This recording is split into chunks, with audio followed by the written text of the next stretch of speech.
नमो भगवते वासुदेवाय नमः। जय माता दी। नमस्कार प्रिय भक्तगणों, आज आप सुनेंगे सभी मनोकामनाओं की पूर्ति हेतु गुरुवार की कथा।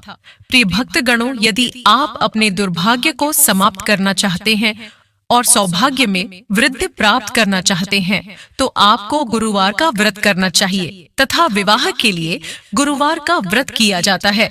कोई भी वर या कन्या यदि गुरुवार का व्रत करेंगे तो उनका शीघ्र विवाह हो जाएगा तथा जीवन का दुर्भाग्य समाप्त हो जाएगा। प्रिय भक्तगणों, अगर आप बृहस्पतिवार का व्रत नहीं भी रख पा रहे तो कथा को अवश्य सुने। गुरुवार के दिन कथा सुनने से घर परिवार में सुख समृद्धि बनी रहती है। लेकिन एक बात का विशेष ध्यान रखिएगा, यदि आप इस कथा को सुन रहे हैं तो पूरा सुने। व्रत कथा को आधा अधूरा नहीं छोड़ते, इससे विष्णु जी पाप लगता है। तो प्रिय भक्तगणों, आप सभी भक्तगण बड़े ही प्रसन्न चित्तमन से इस पावन पौराणिक कथा को श्रवण करें। वीडियो को लाइक करके कमेंट में जय श्री हरि विष्णु अवश्य लिखें। यदि हिंदू रिलीजियस टेल्स चैनल को सब्सक्राइब नहीं किया है तो सब्सक्राइब करके बेल बटन को भी दबाइए। तो चलिए भक्तगणों, श्रवण करते हैं यह पावन पौराणिक व्रत कथा। बोलिए ओम नमो भगवते वासुदेवाय नमः। प्राचीन समय की बात है, एक बड़ा प्रतापी तथा दानी राजा था। वह प्रत्येक गुरुवार को व्रत रखता एवं पूजा करता था। यह उसकी रानी को अच्छा न लगता। न वह व्रत करती और न ही किसी को एक पैसा दान में देती। राजा को भी ऐसा करने से मना किया करती। एक समय की बात है कि राजा शिकार खेलने वन को चले गए। घर पर रानी और दासी थीं। उस समय गुरु बृहस्पति साधु का रूप धारण कर राजा के दरवाजे पर भिक्षा मांगने आए। साधु ने रानी से भिक्षा मांगी तो वह कहने लगी, हे साधु महाराज, मैं इस दान और पुण्य से तंग आ गई हूँ। आप कोई ऐसा उपाय बताएं जिससे यह सारा धन नष्ट हो जाए और मैं आराम से रह सकूं। साधु रूपी बृहस्पति देव ने कहा, हे देवी, तुम बड़ी विचित्र हो। संतान और धन से भी कोई दुखी होता है। अगर तुम्हारे पास धन अधिक है तो इसे शुभ कार्यों में लगाओ जिससे तुम्हारे दोनों लोग सुधरे। परंतु साधु की इन बातों से रानी खुश नहीं हुई। उसने कहा, मुझे ऐसे धन की आवश्यकता नहीं जिसे मैं दान दूं तथा जिसको संभालने में ही मेरा सारा समय नष्ट हो जाए। साधु ने कहा, यदि तुम्हारी ऐसी इच्छा है तो जैसा मैं तुम्हें बताता हूँ तुम वैसा ही करना। बृहस्पतिवार के दिन तुम घर को गोबर से लीपना, अपने केशों को पीली मिट्टी से धोना, केशों को धोते समय स्नान करना, राजा से हजामत बनाने को कहना, भोजन में मांस मदिरा खाना, कपड़ा धोबी के यहाँ धुलने डालना। इस प्रकार 7 बृहस्पतिवार करने से तुम्हारा समस्त धन नष्ट हो जाएगा। इतना कहकर साधु बने बृहस्पति देव अंतर्धान हो गए। साधु के कहे अनुसार करते हुए रानी को केवल 3 बृहस्पतिवार ही बीते थे कि उसकी समस्त धन संपत्ति नष्ट हो गई। भोजन के लिए परिवार तरसने लगा। एक दिन राजा रानी से बोला, हे रानी, तुम यहीं रहो, मैं दूसरे देश को जाता हूँ, क्योंकि यहाँ पर मुझे सभी जानते हैं, इसलिए मैं कोई छोटा कार्य नहीं कर सकता। ऐसा कहकर राजा परदेश चला गया। वहां वह जंगल से लकड़ी काटकर लाता और शहर में बेचता। इस तरह वह अपना जीवन व्यतीत करने लगा। इधर राजा के बिना रानी और दासी दुखी रहने लगी। एक समय जब रानी और दासियों को 7 दिन बिना भोजन के रहना पद दहा, तो रानी ने अपनी दासी से कहा, हे दासी, पास ही के नगर में मेरी बहन रहती है। वह बद्दी धनवान है। तू उसके पास जा और कुछ ले आ ताकि थोड़ा बहुत गुजर बसर हो जाए। दासी रानी की बहन के पास गई। उस दिन बृहस्पतिवार था। रानी का बहन उस समय बृहस्पतिवार की कथा सुन रही थी। दासी ने रानी की बहन को अपनी रानी का संदेश दिया, लेकिन रानी की बहन ने कोई उत्तर नहीं दिया। जब दासी को रानी की बहन से कोई उत्तर नहीं मिला तो वह बहुत दुखी हुई। उसे क्रोध भी आया। दासी ने वापस आकर रानी को सारी बात बता दी। सुनकर रानी ने अपने भाग्य को कोसा। उधर रानी सिकीना, रानी की बहन ने सोचा कि मेरी बहन की दासी आई थी, परंतु मैं उससे नहीं बोली, इससे वह बहुत दुखी हुई होगी। कथा सुनकर और पूजन समाप्त कर वह अपनी बहन के घर गई और कहने लगी, हे बहन, मैं बृहस्पतिवार का व्रत कर रही थी। तुम्हारी दासी गई, परंतु जब तक कथा होती है तब तक ना उठते हैं और ना बोलते हैं, इसीलिए मैं नहीं बोली। कहो, दासी क्यों गई थी? रानी बोली, बहन, हमारे घर अनाज नहीं था। ऐसा कहते कहते रानी की आंखें भर आई। उसने दासियों समेत भूखा रहने की बात भी अपनी बहन को बता दी। रानी की बहन बोली, बहन देखो, बृहस्पति देव भगवान सबकी मनोकामना पूर्ण करते हैं। देखो, शायद तुम्हारे घर में अनाज रखा हो। यह सुनकर दासी घर के अंदर गई तो वहां उसे एक घड़ा अनाज का भरा मिल गया। उसे बड़ी हैरानी हुई क्योंकि उसे एक एक बर्तन देख लिया था। उसने बाहर आकर रानी को बताया। दासी रानी से कहने लगी, हे रानी, जब हमको भोजन नहीं मिलता तो हम व्रत ही तो करते हैं, इसलिए क्यों न इनसे व्रत और कथा की विधि पूछ ली जाए, हम भी व्रत किया करेंगे। दासी के कहने पर रानी ने अपनी बहन से बृहस्पतिवार व्रत के बारे में पूछा। उसकी बहन ने बताया, बृहस्पतिवार के व्रत में चने की दाल और मुनक्का से विष्णु भगवान का केले की जड़ में पूजन करें तथा दीपक जलाएं, पीला भोजन करें तथा कथा सुने। इससे गुरु भगवान प्रसन्न होते हैं, मनोकामना पूर्ण करते हैं। व्रत और पूजन की विधि बताकर रानी की बहन अपने घर लौट आई। रानी और दासी दोनों ने निश्चय किया कि बृहस्पति देव भगवान का पूजन जरूर करेंगे। 7 रोज बाद जब बृहस्पतिवार आया तो उन्होंने व्रत रखा, घुड़साल में जाकर चना और गुड़ बीन लाई तथा उसकी दाल से केले की जड़ तथा विष्णु भगवान का पूजन किया। अब पीला भोजन कहाँ से आया? दोनों बड़ी दुखी हुई, परंतु उन्होंने व्रत किया था, इसीलिए बृहस्पति देव भगवान प्रसन्न थे। एक साधारण व्यक्ति के रूप में वे 2 थालों में सुंदर पीला भोजन लेकर आए और दासी को देकर बोले, हे दासी, ये भोजन तुम्हारे लिए और तुम्हारी रानी के लिए है, इसे तुम दोनों ग्रहण करना। दासी भोजन पाकर बहुत प्रसन्न हुई। उसने रानी को सारी बात बताई। उसके बाद से वे प्रत्येक बृहस्पतिवार को गुरु भगवान का व्रत और पूजन करने लगी। बृहस्पति भगवान की कृपा से उनके पास धन हो गया, परंतु रानी फिर पहले की तरह आलस्य करने लगी। तब दासी बोली, देखो रानी, तुम पहले भी इस प्रकार आलस्य करती थी, तुम्हें धन के रखने में कष्ट होता था, इस कारण सभी धन नष्ट हो गया। अब गुरु भगवान की कृपा से धन मिला है तो फिर तुम्हें आलस्य होता है। बड़ी मुसीबतों के बाद हमने यह धन पाया है, इसलिए हमें दान पुण्य करना चाहिए। अब तुम भूखे मनुष्यों को भोजन कराओ, प्याऊ लगवाओ, ब्राह्मणों को दान दो, कुआं, तालाब, बावड़ी आदि का निर्माण कराओ, मंदिर पाठशाला बनवाकर ज्ञान दान दो, कुंवारी कन्याओं का विवाह करवाओ, अर्थात धन को शुभ कार्यों में खर्च करो, जिससे तुम्हारे कुल का यश बढ़े तथा स्वर्ग प्राप्त हो और पितर प्रसन्न हो। दासी की बात मानकर रानी शुभ कर्म करने लगी। उसका यश फैलने लगा। एक दिन रानी और दासी आपस में विचार करने लगी कि न जाने राजा किस दशा में होंगे, उनकी कोई खोज खबर भी नहीं है। उन्होंने श्रद्धा पूर्वक बृहस्पति भगवान से प्रार्थना की कि राजा जहाँ कहीं भी हो शीघ्र वापस आ जाएं। उधर राजा प्रदेश में बहुत दुखी रहने लगा। वह प्रतिदिन जंगल से लकड़ी बीन कर लाता और उसे शहर में बेचकर अपने दुखी जीवन को बड़ी कठिनता से व्यतीत करता। एक दिन दुखी हो अपनी पुरानी बातों को याद करके वह रोने लगा और उदास हो गया। उसी समय राजा के पास बृहस्पति देव साधु के वेश में आकर बोले, हे लकड़हारे, तुम इस सुनसान जंगल में किस चिंता में बैठे हो, मुझे बतलाओ। यह सुन राजा के नेत्रों में जल भर आया।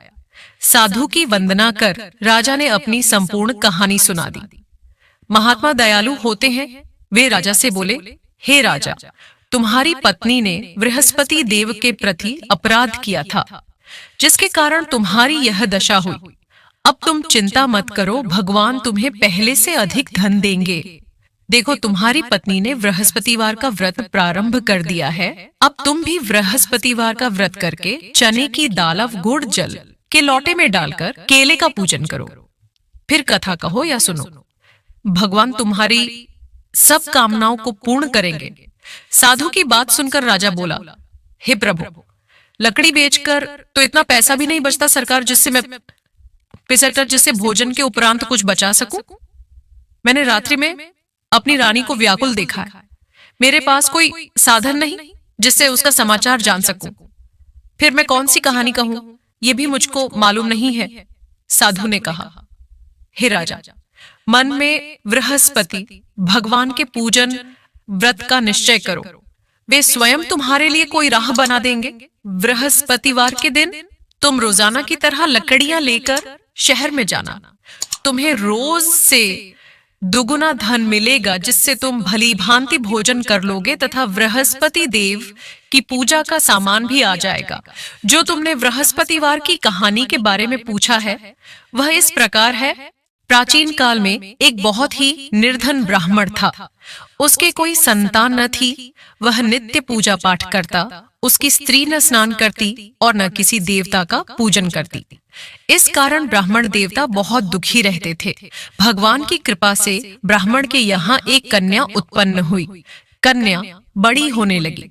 प्रातः स्नान करके वह भगवान विष्णु का जप करती। बृहस्पतिवार का व्रत भी करने लगी। पूजा पाठ समाप्त कर पाठशाला जाती तो अपनी मुट्ठी में जौ भर के ले जाती और पाठशाला के मार्ग में डालती जाती। लौटते समय वही जौ स्वर्ण के हो जाते तो उनको बीनकर घर ले आती। एक दिन वह बालिका सूप में उन सोने के जौ को फटक कर साफ कर रही थी कि तभी उसकी माँ ने देख लिया और कहा कि हे बेटी, सोने के जौ को फटकने के लिए सोने का सूप भी तो होना चाहिए। दूसरे दिन गुरुवार था। कन्या ने व्रत रखा और बृहस्पति देव से सोने का सूप देने की प्रार्थना की। बृहस्पति देव ने उसकी प्रार्थना स्वीकार कर ली। रोजाना की तरह वह कन्या जौ फैलाती हुई पाठशाला चली गई। पाठशाला से लौटकर जब वह जौ बीन रही थी तो बृहस्पति देव की कृपा से उसे सोने का सूप मिला। उसे वह घर ले आई और उससे जौ साफ करने लगी, परंतु उसकी माँ का वही ढंग रहा। एक दिन की बात है, कन्या सोने के सूप में जब जौ साफ कर रही थी, उस समय उस नगर का राजकुमार वहां से निकला। कन्या के रूप और कार्य को देखकर वह उस पर मोहित हो गया। राजमहल आकर वह भोजन तथा जल त्याग कर उदास होकर लेट गया। राजा को जब राजकुमार द्वारा अन्न जल त्यागने का समाचार ज्ञात हुआ तो अपने मंत्रियों के साथ वह अपने पुत्र के पास गया और कारण पूछा। राजकुमार ने राजा को उस लड़की के घर का पता भी बता दिया। मंत्री उस लड़की के घर गया। मंत्री ने ब्राह्मण के समक्ष राजा की ओर से निवेदन किया। कुछ ही दिन बाद ब्राह्मण की कन्या का विवाह राजकुमार के साथ संपन्न हो गया। कन्या के घर से जाते ही ब्राह्मण के घर में पहले की भांति गरीबी का निवास हो गया। एक दिन दुखी होकर ब्राह्मण अपनी पुत्री से मिलने गए। बेटी ने पिता की अवस्था को देखा और अपनी माँ का हाल पूछा। ब्राह्मण ने सभी हाल कह सुनाया। कन्या ने बहुत सा धन देकर अपने पिता को विदा कर दिया। लेकिन कुछ दिन बाद फिर वही हाल हो गया। ब्राह्मण फिर अपनी कन्या के यहाँ गया और सभी हाल कहा तो पुत्री बोली, हे पिताजी, आप माताजी को यहाँ लिवा लाओ। मैं उन्हें वह विधि बता दूंगी जिससे गरीबी दूर हो जाए। ब्राह्मण देवता अपनी स्त्री को साथ लेकर अपनी पुत्री के पास राजमहल पहुंचे तो पुत्री अपनी माँ को समझाने लगी, हे माँ, तुम प्रातःकाल स्नानादि करके विष्णु भगवान का पूजन करो तो सब दरिद्रता दूर हो जाएगी। परंतु उसकी माँ ने उसकी एक भी बात नहीं मानी। वह प्रातःकाल उठकर अपनी पुत्री की बची जूठन को खा लेती थी। एक ही उइकिक सी। एक दिन उसकी पुत्री को बहुत गुस्सा आया। उसने अपनी माँ को एक कोठरी में बंद कर दिया। प्रातः उसे स्नानादि करा के पूजा पाठ करवाया तो उसकी माँ की बुद्धि ठीक हो गई। इसके बाद वह नियम से पूजा पाठ करने लगी और प्रत्येक बृहस्पतिवार को व्रत करने लगी। इस व्रत के प्रभाव से मृत्यु के बाद वह स्वर्ग को गई। वह ब्राह्मण भी सुखपूर्वक इस लोक का सुख भोग कर स्वर्ग को प्राप्त हुआ। इस तरह कहानी कहकर साधु बने देवता वहां से लोप हो गए। धीरे धीरे समय व्यतीत होने पर फिर बृहस्पतिवार का दिन आया। राजा जंगल से लकड़ी काटकर शहर में बेचने गया। उसे उस दिन और दिनों से अधिक धन मिला। राजा ने चना, गुड़ आदि लाकर बृहस्पतिवार का व्रत किया उस दिन से उसके सभी क्लेश दूर हुए। परंतु जब अगले गुरुवार का दिन आया तो वह बृहस्पतिवार का व्रत करना भूल गया।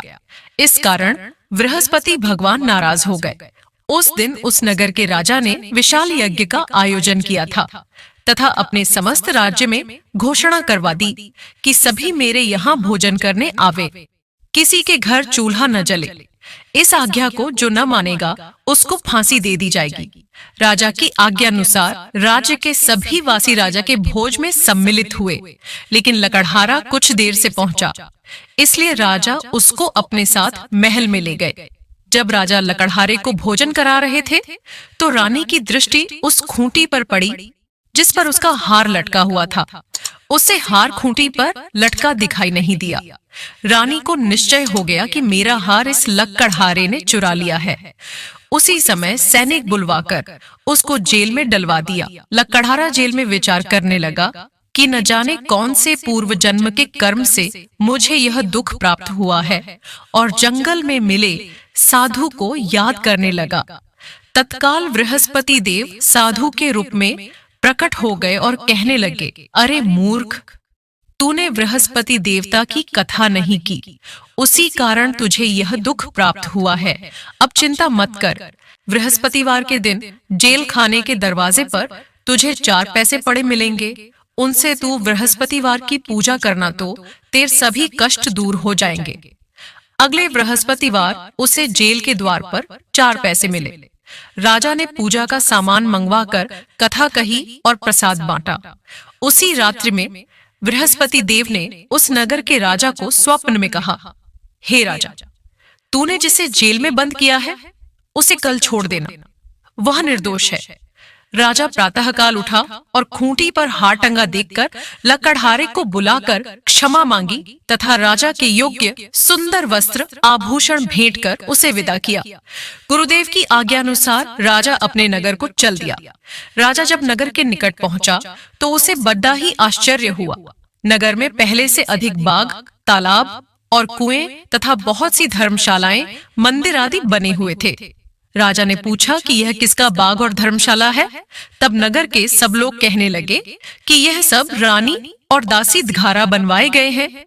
राजा को आश्चर्य हुआ और गुस्सा भी आया कि उसकी अनुपस्थिति में रानी के पास धन कहां से आया होगा। जब रानी ने यह खबर सुनी कि राजा आ रहे हैं तो उसने अपनी दासी से कहा, हे दासी, देख, राजा हमको कितनी बुरी हालत में छोड़ गए थे। वह हमारी ऐसी हालत देखकर लौट न जाए, इसलिए तू दरवाजे पर खड़ी हो जा। रानी की आज्ञा अनुसार दासी दरवाजे पर खड़ी हो गई और जब राजा आए तो उन्हें अपने साथ महल में लेवा लाई। तब राजा ने क्रोध करके अपनी तलवार निकाली और पूछने लगा, बताओ, यह धन तुम्हें कैसे प्राप्त हुआ है? तब रानी ने सारी कथा कह सुनाई। राजा ने निश्चय किया कि मैं रोजाना दिन में 3 बार कहानी कहा करूंगा और रोज व्रत किया करूंगा। अब हर समय राजा के दुपट्टे में चने की दाल बंधी रहती तथा दिन में 3 बार कथा कहता। एक रोज राजा ने विचार किया कि चलो अपनी बहन के यहाँ हो आऊं। इस तरह का निश्चय कर राजा घोड़े पर सवार हो अपनी बहन के यहाँ चल दिया। मार्ग में उसने देखा कि कुछ आदमी एक मुर्दे को लिए जा रहे हैं। उन्हें रोककर राजा कहने लगा, अरे भाइयों, मेरी बृहस्पतिवार की कथा सुन लो। वे बोले, लो, हमारा तो आदमी मर गया है, इसको अपनी कथा की पड़ी है। परंतु कुछ आदमी बोले, अच्छा कहो, हम तुम्हारी कथा भी सुनेंगे। राजा ने दाल निकाली और कथा कहनी शुरू कर दी। जब कथा आधी हुई तो मुर्दा हिलने लगा और जब कथा समाप्त हुई तो राम राम करके वह मुर्दा खड़ा हो गया। राजा आगे बढ़ा, उसे चलते चलते शाम हो गई। आगे मार्ग में उसे एक किसान खेत में हल चलाता मिला। राजा ने उससे कथा सुनने का आग्रह किया, लेकिन वह नहीं माना। राजा आगे चल पड़ा। राजा के हटते ही बैल पछाड़ खाकर गिर गए तथा किसान के पेट में बहुत जोर से दर्द होने लगा। उसी समय किसान की माँ रोटी लेकर आई। उसने जब देखा तो अपने पुत्र से सब हाल पूछा। बेटे ने सभी हाल बता दिया। बुढ़िया दौड़ी दौड़ी उस घुड़सवार के पास पहुंची और उससे बोली, मैं तेरी कथा सुनूंगी, तू अपनी कथा मेरे खेत पर ही चलकर कहना। राजा ने लौटकर बुढ़िया के खेत पर जाकर कथा कही। जिसके सुनते ही बैल खड़े हो गए तथा किसान के पेट का दर्द भी बंद हो गया। राजा अपनी बहन के घर पहुंच गया। बहन ने भाई की खूब मेहमानी की। दूसरे रोज प्रातःकाल राजा जागा तो वह देखने लगा कि सब लोग भोजन कर रहे हैं। राजा ने अपनी बहन से जब पूछा, ऐसा कोई मनुष्य है जो जिसने भोजन नहीं किया हो, जो मेरी बृहस्पतिवार की कथा सुन ले? बहन बोली, हे भैया, ये देश ऐसा ही है, यहाँ लोग पहले भोजन करते हैं, बाद में कोई अन्य काम करते हैं। फिर वह एक कुम्हार के घर गई, जिसका लड़का बीमार था। उसे मालूम हुआ कि उसके यहाँ 3 दिन से किसी ने भोजन नहीं किया है। रानी ने अपने भाई की कथा सुनने के लिए कुम्हार से कहा। वह तैयार हो गया। राजा ने जाकर बृहस्पतिवार की कथा कही, जिसको सुनकर उसका लड़का ठीक हो गया। अब तो राजा को प्रशंसा होने लगी। एक दिन राजा ने अपनी बहन से कहा, हे बहन, मैं अब अपने घर जाऊंगा, तुम भी तैयार हो जाओ। राजा की बहन ने अपनी सास से अपने भाई के साथ जाने की आज्ञा मांगी। सास बोली, हाँ चली जा, मगर अपने लड़धाकों को मत ले जाना, क्योंकि तेरे भाई के कोई संतान नहीं होती है।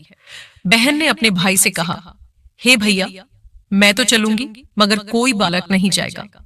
अपनी बहन को भी छोड़कर दुखी मन से राजा अपने नगर को लौट आया। राजा ने अपनी रानी से सारी कथा बताई और बिना भोजन किए वह शैया पर लेट गया। रानी बोली, हे प्रभु, बृहस्पति देव ने हमें सब कुछ दिया है, वे हमें संतान अवश्य देंगे। उसी रात बृहस्पति देव ने राजा को स्वप्न में कहा, हे राजा, उठ, सभी सोच त्याग दे, तेरी रानी गर्भवती है। राजा को यह जानकर बड़ी खुशी हुई। 9वें महीन रानी के गर्भ से एक सुंदर पुत्र पैदा हुआ। तब राजा बोला, हे रानी, स्त्री बिना भोजन के रह सकती है, परंतु बिना कहे नहीं रह सकती। जब मेरी बहन आए तो तुम उससे कुछ मत कहना। रानी ने हाँ कर दी। जब राजा की बहन ने यह शुभ समाचार सुना तो वह बहुत खुश हुई तथा बधाई लेकर अपने भाई के यहाँ आई। रानी ने तब उसे आने का उलाहना दिया। जब भाई अपने साथ ला रहे थे तब टाल गई, उनके साथ न आई और आज अपने आप ही भागी भागी बिना बुलाए आ गई। तो राजा की बहन बोली, भाई, मैं इस प्रकार न कहती तो तुम्हारे घर औलाद कैसे होती? बृहस्पति देव सभी कामनाएं पूर्ण करते हैं। जो सद्भावना पूर्वक बृहस्पतिवार का व्रत करता है एवं कथा पढ़ता है अथवा सुनता है और दूसरों को सुनाता है, बृहस्पति देव उसकी सभी मनोकामनाएं पूर्ण करते हैं, उनकी सदैव रक्षा करते हैं। जो संसार में सद्भावना से गुरुदेव का पूजन एवं व्रत सच्चे हृदय से करते हैं, उनकी सभी मनोकामनाएं वैसे ही पूर्ण होती हैं जैसी सच्ची भावना से रानी और राजा ने बृहस्पति देव की कथा का गुणगान किया तो उनकी सभी इच्छाएं बृहस्पति देव जी ने पूर्ण की। अनजाने में भी बृहस्पति देव की उपेक्षा न करें। ऐसा करने से सुख शांति नष्ट हो जाती है। इसलिए सबको कथा सुनने के बाद प्रसाद लेकर जाना चाहिए। हृदय से उनका मनन करते हुए जयकारा बोलना चाहिए। बोलिए श्री हरि विष्णु की जय, बृहस्पति देव की जय। प्रिय भक्तजनों, आइए सुनते हैं बृहस्पतिवार की दूसरी कथा। एक दिन इंद्र बड़े अहंकार से अपने सिंहासन पर बैठे थे और बहुत से देवता, ऋषि, गंधर्व, किन्नर आदि सभी सभा में उपस्थित थे। जिस समय बृहस्पति जी वहां पर आए तो सबके सब उनके सम्मान के लिए खड़े हो गए, परंतु इंद्र गर्व के मारे खड़े नहीं हुए। यद्यपि इंद्र सदैव उनका आदर किया करता था। बृहस्पति जी अपना अनादर समझते हुए वहां से उठकर चले गए। तब इंद्र को बड़ा शोक हुआ कि मैंने गुरुजी का अनादर कर दिया, मुझसे बड़ी भारी भूल हो गई। गुरुजी के आशीर्वाद से ही मुझको यह वैभव मिला है, उनकी क्रोध से यह सब नष्ट हो जाएगा। इसीलिए उनके पास जाकर उनसे क्षमा मांगनी चाहिए, जिससे उनका क्रोध शांत हो जाए और मेरा कल्याण हो। ऐसा विचार कर इंद्र उनके स्थान पर गए। जब बृहस्पति जी ने अपने योग बल से यह जान लिया कि इंद्र क्षमा मांगने के लिए आ रहा है, तब क्रोधवश उनसे भेंट करना उचित ना समझकर अंतर ध्यान हो गए। जब इंद्र ने बृहस्पति जी को घर पर न देखा, तब निराश होकर लौट आए। जब दैत्यों के राजा विश्ववर्मा को यह समाचार विदित हुआ, तो उसने अपने गुरु शुक्राचार्य की आज्ञा से इंद्रपुरी को चारों तरफ से घेर लिया। गुरु की कृपा न होने के कारण देवता हारने व मार खाने लगे। तब उन्होंने ब्रह्मा जी को विनय पूर्वक सब वृतांत सुनाया और कहा कि महाराज दैत्यों से किसी प्रकार हमें बचाइए। तब ब्रह्मा जी कहने लगे कि तुमने बड़ा अपराध किया है जो गुरुदेव को क्रोधित किया। अब तुम्हारा कल्याण इसी में हो सकता है। त्वष्टा ब्राह्मण का पुत्र विश्वरूपा बड़ा तपस्वी और ज्ञानी है, उसे अपना पुरोहित बनाओ तो तुम्हारा कल्याण हो सकता है। यह वचन सुनते ही इंद्र त्वष्टा के पास गए और बड़ी विनीत भाव से कहने लगे कि आप हमारे पुरोहित बनिए जिससे हमारा कल्याण हो। त्वष्टा ने उत्तर दिया कि पुरोहित बनने से तपोबल घट जाता है, परंतु तुम बहुत विनती करते हो, इसलिए मेरा पुत्र विश्वरूपा पुरोहित बनकर तुम्हारी रक्षा करेगा। विश्वरूपा ने पिता की आज्ञा से पुरोहित बनकर ऐसा यत्न किया कि हरि इच्छा से विश्ववर्मा को युद्ध में जीतकर अपने इंद्रासन पर स्थित हुआ। विश्वरूपा के 3 मुख थे। एक मुख से वह सोमपल्ली लता का रस निकाल पीते थे, दूसरे मुख से वे मदिरा पीते और तीसरे मुख से भोजन करते। इंद्र ने कुछ दिनों उपरांत कहा कि मैं आपकी कृपा से यज्ञ करना चाहता हूँ। जब विश्वरूपा की आज्ञा अनुसार यज्ञ प्रारंभ हो गया, तब एक दैत्य ने विश्वरूपा से कहा कि तुम्हारी माता दैत्य की कन्या है, इस कारण हमारे कल्याण के निमित्त एक आहुति दैत्यों के नाम पर भी दे दीजिए तो अति उत्तम हो। विश्वरूपा उस दैत्य का कहा मानकर आहुति देते समय दैत्य के नाम भी धीरे धीरे से लेने लगे। इसी कारण यज्ञ करने से देवताओं का तेज नहीं बढ़ा। इंद्र ने यह वृत्तांत जानते ही क्रोधित होकर विश्वरूपा के 3 सिर काट डाले। मद्यपान करने से भंवरा, सोमपल्ली पीने से कबूतर और अन्न खाने के मुख से तीतर बना। विश्वरूपा के मरते ही इंद्र का स्वरूप ब्रह्म हत्या के प्रभाव से बदल गया। देवताओं के 1 वर्ष पश्चाताप करने पर भी ब्रह्म हत्या का पाप न छूटा, तो सब देवताओं की प्रार्थना करने पर ब्रह्मा जी बृहस्पति जी के सहित वहां गए। उस ब्रह्म हत्या के 4 भाग किए, उनमें से 1 भाग पृथ्वी को दिया। इसी कारण कहीं कहीं धरती ऊंची नीची और बीज बोने के लायक भी नहीं होती। साथ ही ब्रह्मा जी ने यह वरदान दिया, जहां पृथ्वी में गड्ढा होगा, कुछ समय पाकर स्वयं भर जाएगा। दूसरा भाग वृक्षों को दिया, जिससे उनमें से 1 गोंद बनकर बहता है। इस कारण गूगल के अतिरिक्त सब गोंद अशुद्ध समझे जाते हैं। वृक्षों को यह वरदान दिया कि ऊपर से सूख जाने पर जड़ फिर फूट जाती है। तीसरा भाग स्त्रियों को दिया। इसी कारण स्त्रियां हर महीने रजस्वला होकर पहले दिन चांडालनी, दूसरे दिन ब्रह्मघातिनी, तीसरे दिन धोबिन के समान रहकर चौथे दिन शुद्ध होती है और संतान प्राप्ति का उनको वरदान दिया। चौथा भाग जल को दिया, जिससे फेन और सिवाल आदि जल के ऊपर आ जाते हैं। जल को यह वरदान मिला कि जिस चीज में डाला जाएगा वह बोझ में बढ़ जाएगी। इस प्रकार इंद्र को ब्रह्म हत्या के पाप से मुक्त किया। जो मनुष्य इस कथा को पढ़ता या सुनता है, उसके सब पाप बृहस्पति जी महाराज की कृपा से नष्ट होते हैं। बोलिए श्री हरि विष्णु की जय, बृहस्पति देव की जय। प्रिय भक्तगणों, उम्मीद करती हूँ आपको हमारी यह कथा अवश्य ही पसंद आई होगी। पसंद आई है तो उसको लाइक करके चैनल को सब्सक्राइब अवश्य कर लें